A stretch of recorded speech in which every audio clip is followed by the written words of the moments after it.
तो आदाब, नमस्कार, गुड इवनिंग, सत श्री अकाल। एक बार फिर आप तमाम लोगों का स्वागत है क्राइम तक की कहानी के इस एपिसोड में। उम्मीद है पूरी फैमिली अच्छी होगी। आज की कहानी सुनाऊं उससे पहले इसी कहानी से जुड़ी हुई एक चीज़, क्राइम रिपोर्टिंग में या क्राइम की दुनिया में या फिर पुलिस के लिए किसी क्राइम के इन्वेस्टिगेशन में, ख़ासतौर पर मर्डर के केसेस में एक बात अक्सर कही जाती है, ख़ासतौर पर उन केसेस को लेकर जो सॉल्व नहीं होते, अनसुलझे होते हैं, कि काश मरने वाला ज़िंदा होता तो शायद कातिल का नाम बता देता, और अगर एक मरने वाला नाम बताए तो फिर उस पर तो शक करने की गुंजाइश नहीं बनती। लेकिन ये बात बहुत सारे केस में फिट नहीं बैठती। आज की जो कहानी है वो ऐसी ही एक कहानी है। एक मॉडल, एक लेडी, उसे 3-4 गोलियां मारी जाती हैं, पर वो मौका वारदात पर ही दम नहीं तोड़ती, वो जिंदा रहती है। 5 दिनों तक अस्पताल में ज़िंदगी और मौत से जूझती है। लेकिन इन 5 दिनों में वो कई बार डॉक्टर से भी बात करती है। चूँकि शूट आउट का केस था, पुलिस भी हॉस्पिटल पहुंचती है, डॉक्टर की इजाज़त से उस मॉडल के बयान भी लेती है। 5 दिनों में कई बार बयान देती है, कई बार बातचीत होती है, लेकिन वो ये बता नहीं पाती कि उसे मारने वाला, उस पर गोली चलवाने वाला या चलाने वाला कौन है। उसका, क्योंकि तब तक जिंदा थी वो, लेकिन उसका हमलावर कौन है उसे कुछ पता नहीं।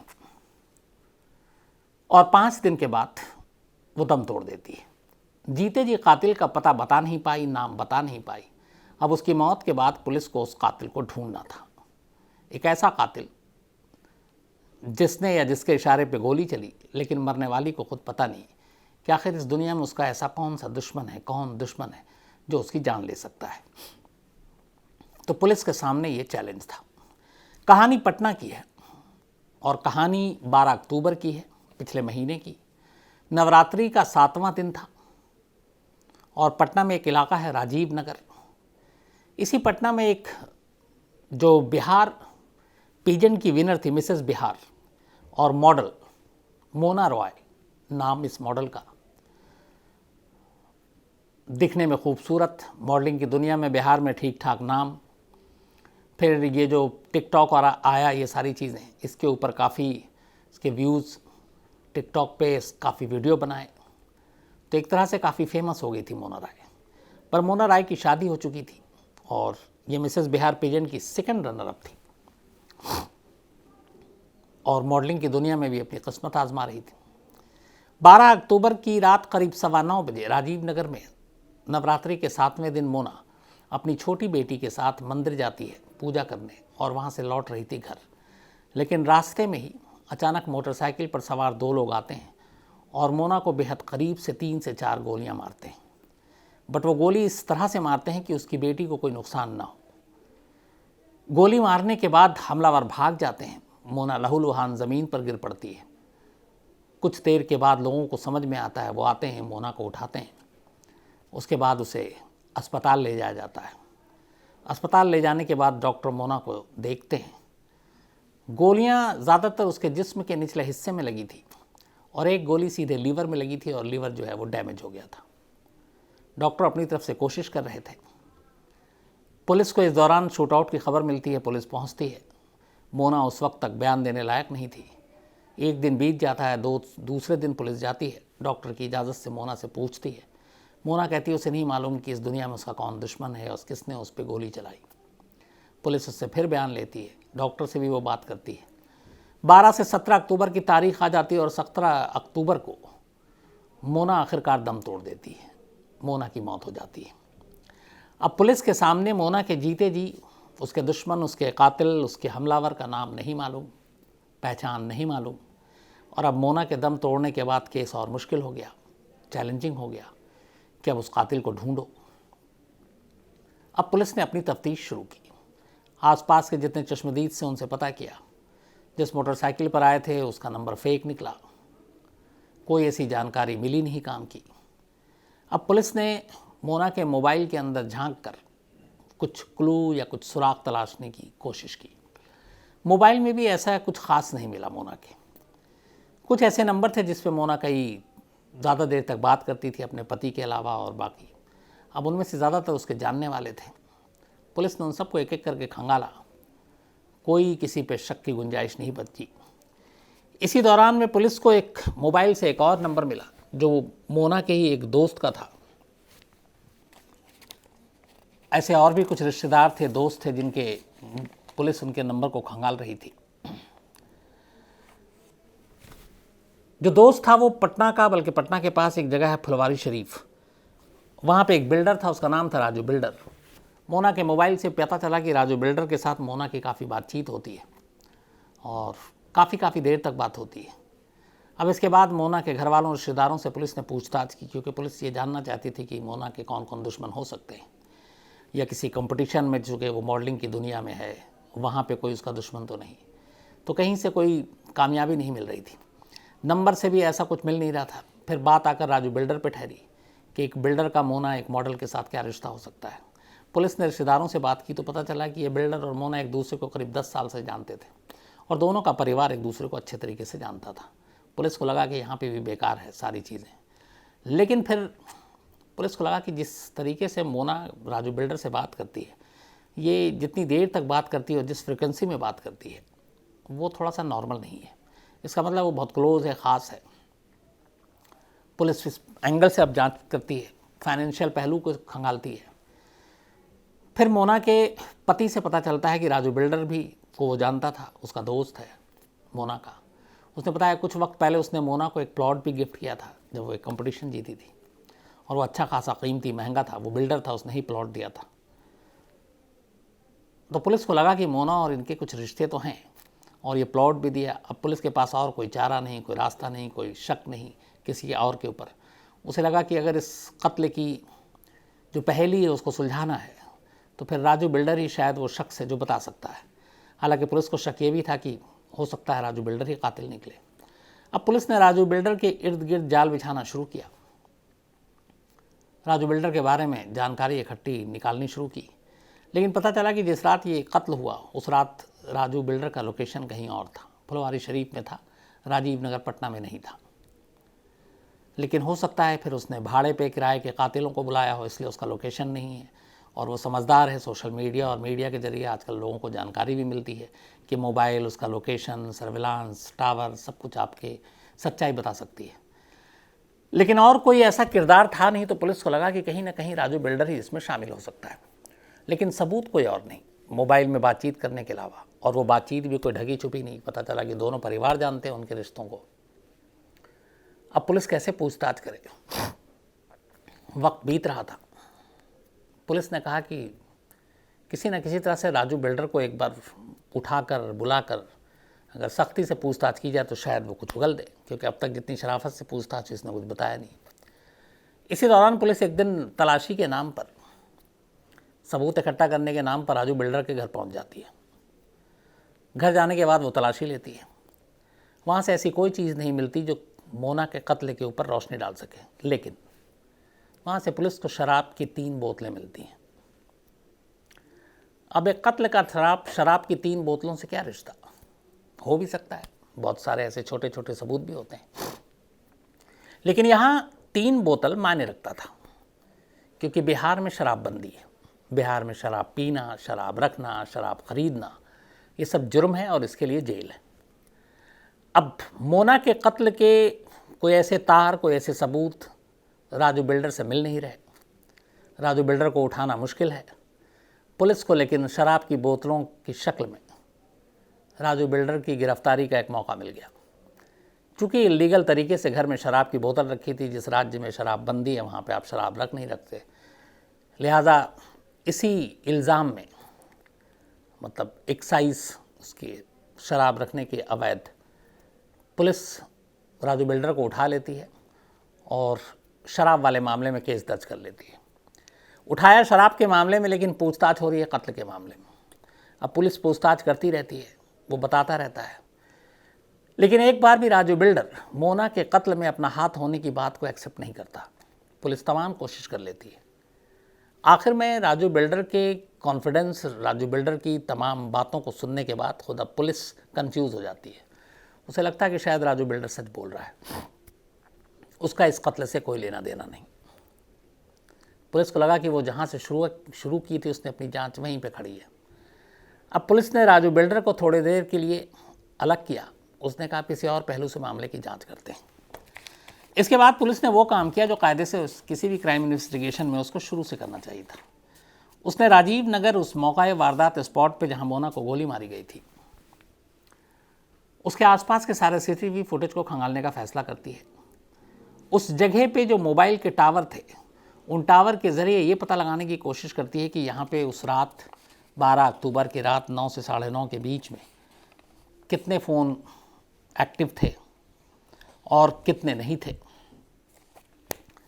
इस काम में वक्त लगता है, लेकिन पुलिस को एक सीसीटीवी फुटेज में एक बाइक पे सवार 2 लोग मिलते हैं, लेकिन चेहरा साफ नहीं था, तो कोई कामयाबी नहीं मिलती। लेकिन पुलिस को लगता है कि यही लोग वो हो सकते हैं।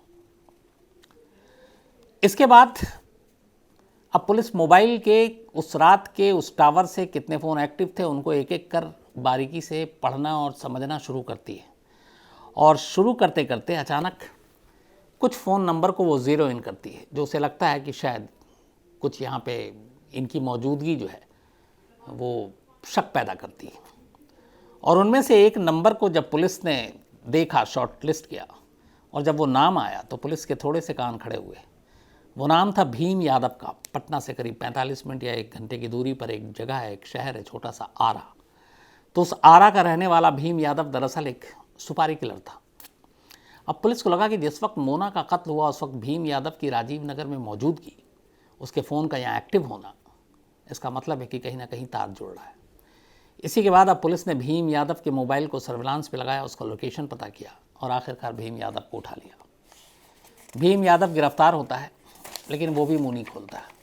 वो पुलिस को लगातार गुमराह करता रहता है। लेकिन पुलिस को पूरा यकीन था कि कहीं ना कहीं इस कत्ल में भीम यादव का हाथ है। पुलिस फिर अपने तरीके से भीम यादव से पूछताछ करती है और आखिरकार भीम यादव सच बोलता है। वो बताता है कि हाँ, उसके साथ एक और लड़का था और उन दोनों ने ही 12 अक्टूबर की रात को मोना रॉय को गोली मारी थी। अब पुलिस खुश हो जाती है। वो कहता है कि हमें सुपारी दी गई थी 5 लाख रुपए की। अब पुलिस पहली बार राजू बिल्डर को ऑफिशियली गिरफ्तार करने की इस कत्ल के मामले में तैयारी कर रही होती है। इसके बाद चूंकि उसने अपना जुर्म एक्सेप्ट कर लिया, लेकिन जैसे ही उसने बताया कि सुपारी देने वाला कौन है, तो फिर एक बार पुलिस के चेहरे का रंग बदल गया। क्योंकि पहले दिन से पुलिस जिस राजू बिल्डर को मोना का कातिल मान रही थी, भीम राय ने उसका नाम नहीं लिया। उसने कहा कि उसको सुपारी जो दी थी राजू बिल्डर की पत्नी, राजू बिल्डर की वाइफ ने दी थी। अब यहाँ कहानी में एक नया ट्विस्ट है, क्योंकि पूरा शक, रिश्ते, 10 साल से बातचीत, सारे मोबाइल की बातचीत के रिकॉर्ड ये राजू बिल्डर के नाम पर है। लेकिन सुपारी किलर कह रहा है कि उसे सुपारी तो राजू बिल्डर ने दी नहीं, ना वो राजू बिल्डर से बात की, ना उसने उससे मिला, बल्कि उसकी पत्नी ने दी। तो ये क्या राज है? अब ये भी हो सकता है कि राजू बिल्डर के कहने पे उसकी पत्नी ने दी, राजू खुद को अपने आप को छुपाना चाहता हो। खैर, इसके लिए ज़रूरी था कि पुलिस राजू की पत्नी को उठाए।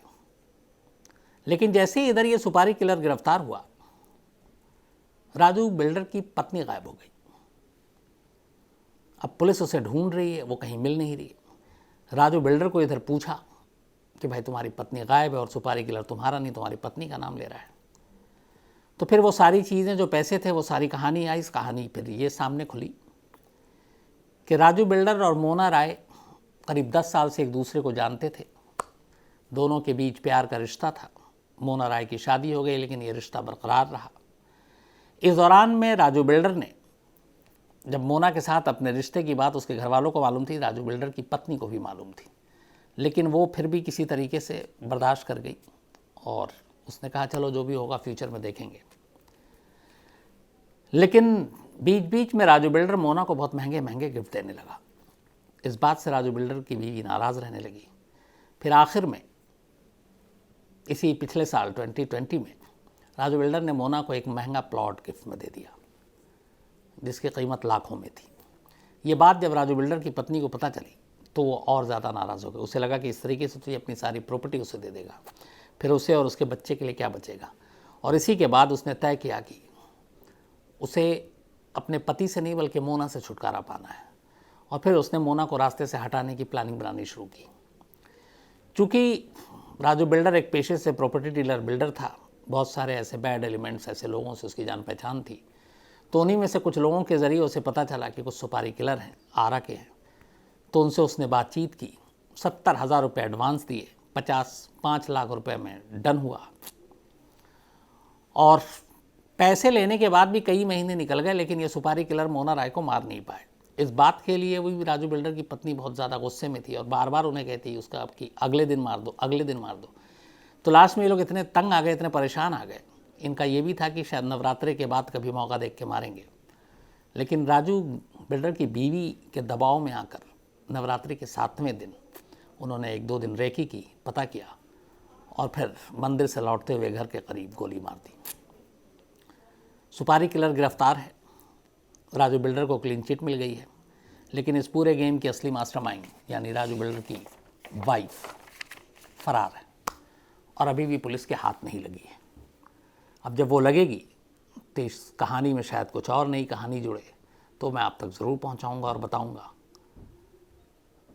अब इस कहानी से एक चीज़ याद आई, और आपको याद होगा इसी कहानी में मैंने सुनाई है वो मधुमिता शुक्ला, जो यूपी का एक केस था, मर्डर केस, जिसमें उस वक्त मंत्री कभी रहे फिर एमएलए अमरमणि त्रिपाठी, वो आज भी जेल में है, उनकी पत्नी भी जेल में है। तो जब मधु का कत्ल हुआ तो अमरमणि के ऊपर उंगली उठी और बाद में पता चला कि असल में जो सुपारी दी थी कत्ल के लिए वो अमरमणि त्रिपाठी की पत्नी ने दी थी मधुमिता को मारने के लिए। और वो इसलिए दी थी क्योंकि वो नहीं चाहती थी सेम यहाँ पे कि अमरमणि ज़्यादा उसके करीब रहे, उसके पास रहे, उसे डर था कहीं शादी वादी ना कर ले, तो पत्नी ने सुपारी दी थी और उसके बाद ये कत्ल हुआ। लेकिन फिर अमरमणि का भी उसमें जो लोगों ने सुपारी ली वो सब करीबी जानने वाले थे, तो इसलिए दोनों को सज़ा हुई और दोनों अभी भी जेल में, हालांकि जेल के नाम पर अस्पताल में हैं और काफ़ी लंबे वक्त से वो अस्पताल में ही हैं बीमारी के नाम पर।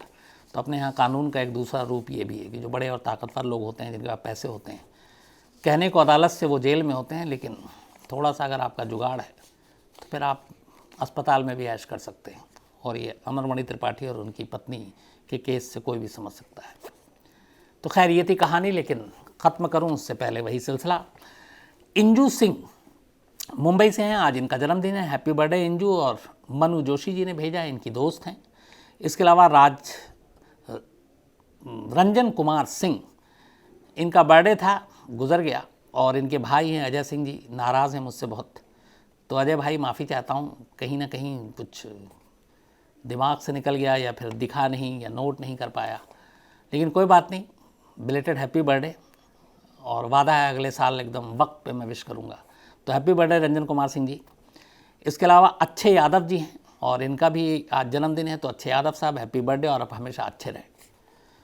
कुलदीप सिंह जी की माता जी का भी आज जन्मदिन है, तो हैप्पी बर्थडे, जन्मदिन की बहुत बहुत बधाई माता जी, आप हमेशा अच्छी रहें, स्वस्थ रहें। इसके अलावा मीनल हैं, इनका भी आज जन्मदिन है, तो हैप्पी बर्थडे मीनल। और ये ओमकार पटोले हैं, इनके सिस्टर हैं, उन्होंने भेजा है। और एक और भी बता देता हूँ चलिए कि आज मेरी बीवी यानी मेरी वाइफ का भी जन्मदिन है, तो अच्छा दिन है, लेकिन काम करना पड़ा आज गुस्से में। अगर जल्दी घर नहीं गया तो फिर झगड़ा भी होगा, खाना भी नहीं मिलेगा, तो कोशिश ये कर रहा हूँ कि आज जल्दी से जल्दी घर भाग जाऊँ। इसके अलावा नागेंद्र शाह हैं, इन्होंने लिखा है कि हैप्पी छठ पूजा भेजा है बहुत सारे लोगों ने, तो आप तमाम लोगों को छठ की बहुत बहुत बधाई, हैप्पी छठ पूजा। आकाश गुप्ता जी हैं और ये थंगजाम मनोरमा देवी की कहानी सुनना चाहते हैं।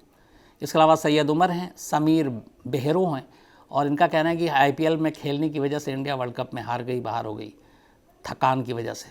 ऐसा नहीं है, सारे प्रोफेशनल हैं। आईपीएल में बहुत सारे विदेशियों ने भी हिस्सा लिया था, जिसमें इंग्लैंड की टीम के भी प्लेयर हैं। इंग्लैंड के तो कैप्टन इयोन मॉर्गन फाइनल तक ले गए थे कोलकाता को, तो वो भी थके होंगे, लेकिन ऐसा नहीं है, हार जीत होती रहती है। इसके अलावा नवीन नायक हैं ये कहते हैं आप इतनी सारी क्राइम की कहानियाँ सुनाते हैं, इतना मजबूत दिल, स्ट्रॉन्ग हार्ट कहाँ से लाते हैं? हो जाता है नवीन साहब। आप एक चीज़ लगातार करते हैं, शुरू में डर लगता है, शुरू में अजीब लगता है, फिर आप उसमें रच बस जाते हैं, ख़ासतौर पर अगर आपका ये प्रोफेशन है। तो अब जैसे ही मैं तो चले क्राइम रिपोर्टिंग कहानी सुनाता हूँ, आप सोचिए जो पोस्टमार्टम करते हैं मॉर्चरी में, वो कैसे करते होंगे। जो शमशान कब्रिस्तान में है तो कब्र खोदते हैं या फिर अंतिम संस्कार करते हैं, लाशों को जलाते हैं, वो कैसे करते होंगे। तो ये या फिर डॉक्टर जो ओपन हार्ट सर्जरी करते हैं, आपका दिल निकाल के टेबल पर रख देते हैं, वो कैसे करते होंगे। तो सभी वही चीज़ है कि आप जिस पेशे से प्यार करते हैं उसमें ऐसी चीज़ें होती हैं तो आपको करना पड़ता है, अपने आप दिल मजबूत हो जाता है। इसके अलावा विनोद कामत हैं मधुबनी से, अमित परमार हैं और ये माउंट कैलाश की कहानी सुनना चाहते हैं। राहुल मिश्रा हैं सॉरी। और ये इनका पूछना था कि इंडियन मुजाहिदीन का नाम इंडियन क्यों है। एक्चुअली इंडियन मुजाहिदीन बाद में बनी, इससे पहले ये सिमी था। Students Islamic movement of India के नाम से एक स्टूडेंट्स यूनियन हुआ करता था, बाद में इसको बैन कर दिया गया, तो फिर उन्होंने नया नाम निकाल दिया था इंडियन मुजाहिदीन। सलीम पटेल हैं और ये इसके अलावा मनमोहन कौशिक जी हैं, 2 कहानी की फरमाइश की है तो वो ज़रूर आपको सुनाऊंगा।